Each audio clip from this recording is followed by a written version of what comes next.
All right. The solutions to standardized testing. There are many problems when it comes to standardized testing, and because of this, it creates very bad testing environments with it. Now, every student in their high school career will have to take a standardized test at one point, whether it be an AP test, SAT test, ACT test, and exit exam. And because of this, it should really be a fair environment for all these students to take this because they're forced to take it to have a good college application. Now, the three main problems with standardized testing is that there are many biases with it, which will cause some students to do better than others when they really shouldn't, and vice versa. Also, it scares students away from college applications and it encourages students to drop out mostly with exit exams. The first solution that I really wanted to talk about was the portfolios. Portfolios is kind of like this big group of projects that you'll submit to the college and they'll take this in turn of an ACT test basically. Now, these projects will show your knowledge in different types of subjects like math, science, English, and you'll just submit the ones that you wanted to submit. You'll be doing these projects all throughout the year, whether it be group and individual also. Now, the pros are it's obviously not a test, so that eliminates many of the problems I had stated before. It also is really good at showing the uncapped potential of a student. So instead of giving a number for your math score, like a 32, you'll have all this data to show this is what I really know in math, and it'll just be a very good representation of what you actually know.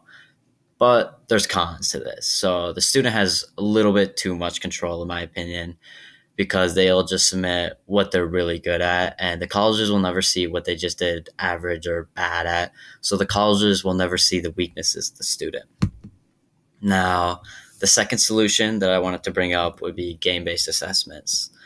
Game-based assessments are kind of as the name implies. You play this game, and it'll just spit out all this data on how your brain works and what it is capable of. Again, this is not a test like the SAT, so that's a very big pro.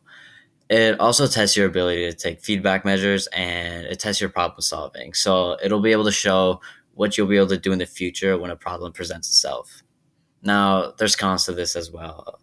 It's a pretty new thing, so it's not very advanced, which could lead to some problems with it. It also relies very heavily on a student's natural talent, which is not very good because some students who have the determination to learn something and get really good at it, they won't be able to show that. Now, the third and final solution that I really wanted to talk about was stealth assessments. Stealth assessments you can kind of think of as like homework. Websites like Khan Academy are starting to experiment with this, and basically they'll give you all these problems. You'll take them all throughout the year, and it'll store all this data on what questions you got right and wrong, and it'll show your rate at what you learn and also what you know, like in that subject. This is very good because it eliminates that stop and test mentality of just 2 hours, take this test, this is your score. It's drawn out all throughout a school year.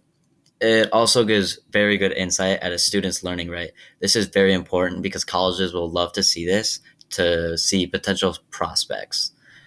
However, there's some cons to this. This would be very hard to nationalize in every school, and it's very new and unrefined, which could present itself some problems in the future.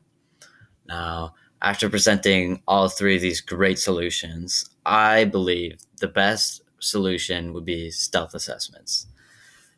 As I just explained, it is very good, and being able to see a student's learning rate is just very important. There's very little drawbacks academically as you can't be biased in this. It also shows what a student is capable of basically with their learning rate.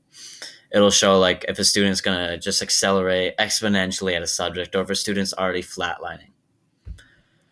This video shows the problems with standardized testing. However, nothing is being done with standardized testing to fix these problems. Nobody is talking and showing these solutions to these big organizations with standardized testing. This is why I believe we have to do something. Otherwise, these racial biases are just going to keep coming back and back, and it's only going to hurt our future generations.